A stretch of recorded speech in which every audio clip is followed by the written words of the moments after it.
There's no good part about long distance relationships. Don't do that! This is all a lie. It sucks.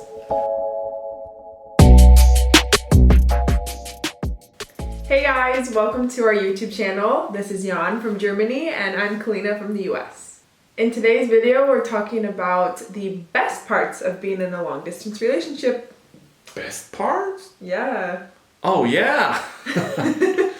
It's not all bad, I guess. No, there's some good things about long distance relationship. We each prepared our personal top 5 best things about being in a long distance relationship.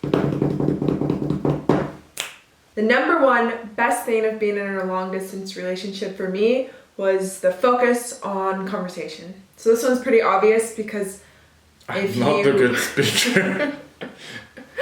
If you're apart, you're not in the same place. For us, not even on the same continent, you don't get to see each other, you don't get to give each other a hug. The total physical aspect is not an element in your relationship. For us, I thought this was a really good moment where we got to know each other on another level because all we could do was just talk.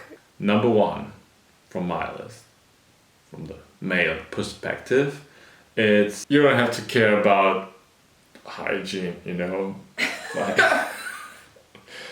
Like you can just lay in bed and... This is number 1. I mean, like, you could just fart whatever you like in bed. You could do whatever you like in bed and you don't have to clean up yourself. Just... Or the apartment. Oh, my apartment was always clean. Mm-hmm. Always. So it's not that. Okay?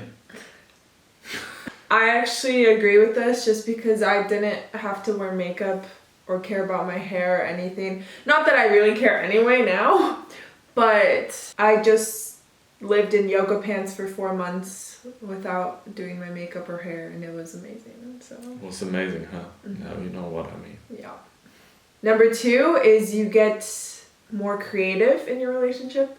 For us, this could be like, I don't know, little surprises. Like sometimes he would just send me weird videos from his day, like what he was doing, he'd record it.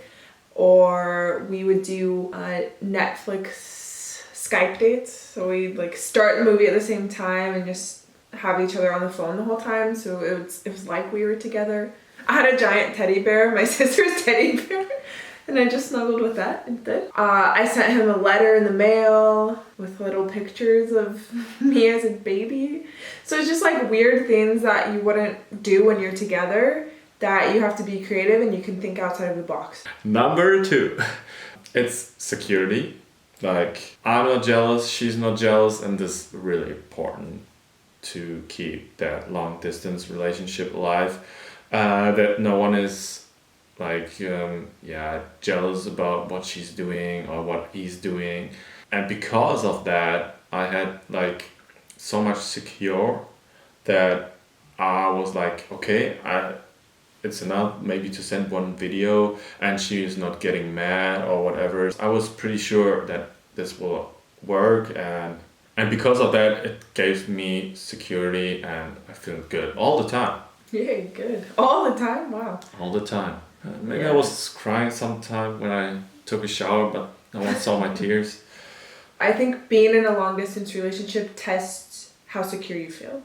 So it shows how strong your relationship is and whether or not you are getting jealous or you are getting upset about little things that make you feel insecure about the relationship. Number 3, you get to maintain your independence, which I think is something that's really important for a healthy relationship, is that you maintain your self-identity, you get to do the things you like, eat the things you want. Like, of course, when you're together, you have to make some compromises. But what's great about being apart, what's perfect about being apart is you make all your own decisions. You find a balance between communicating with your partner, whereas some relationships can go a whole week without seeing each other, without talking or anything, and other relationships you need to check in every day.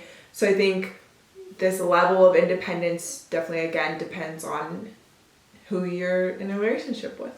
The good thing about being independent at this time was like I could do whatever I want. I could like hang out with my friends. I still kind of do now when she's here, of course. You can't do anything while I'm here. But what I meant is like you can focus to different things and maybe also like use the time like doing something what you don't like, maybe fix some stuff what you never would do. Yeah. But now you have all this free time to do it. So. Yeah. So and you can make everything's done and that's pretty good. Yeah. So you can use the time.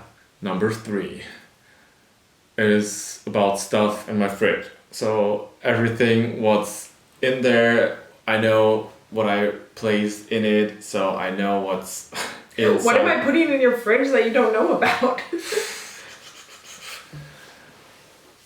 It's easier with a diet. I could just buy food what I like and just place it there and I know no one will steal it. You now can. I never steal your food. Never. I didn't have this problem because I was living with my parents and their fridge was always full of good food. Number 4, you build trust. So this is something we've already mentioned with the security, but along with feeling secure is you learn to trust each other and you just develop more trust, and not just like whether your partner is going to be faithful, but like you trust in what they say and the promises they make. You trust that you do have a future, that you're going in the right direction, and so you just get to build on that trust, and I think it makes you a lot stronger after that. It takes a lot of pressure off your shoulders, so you don't have this feeling, oh my god, what's happened next, and or how is she thinking about me, and what, just the less pressure. It's pretty good. Number 4, the time zone. So everyone's saying now, why? This is a benefit? How's that a benefit? But the time zone is working pretty good because you have the small range. Now everyone is still saying like, what's the benefit of that? So you have to use the time effectively and you don't have so much time to talk with each other. So it does become to that situation that you don't know what to say anymore. I mean, we can always talk about the weirdest stuff and we can still talk 10 hours. But what I meant is like when she was sleeping, I was doing some stuff or I was working. So I never lose time. It was actually pretty good to have those time zones. So you have to just use it effectively, and that's one of the good things. It's not good when you know she's so far away, but then it will help a little bit. I think the main reason that this worked for us was because I was working really early hours in the US. So I woke up to teach English online like 4 a.m. So I was free in the afternoon. If I had a normal like 8 to 5 job, it would be a lot more difficult to coordinate time zones, because in his evenings before he goes to bed, I would still be at work, so I'd be unavailable. But for us, it really worked out just because of the jobs and timing.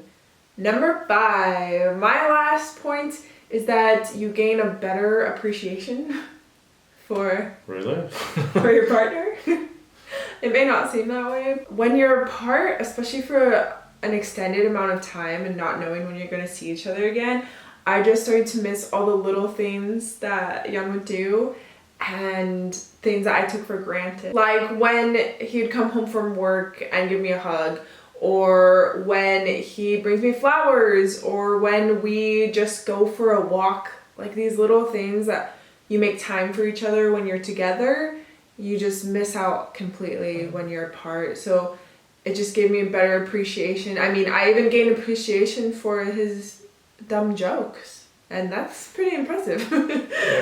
I just started to miss that and miss his sense of humor. You just start missing the small details. Like when you woke up and then you got a video, like when you sent me a video, it was like, oh, I wanted to see that video, what happened, and it warms my heart, and it was pretty nice to get the small gifts like every Yeah, single even day. just a text like that would pop up. You'd be like, oh, he's thinking about me, or he remembers who I am. After 2 weeks.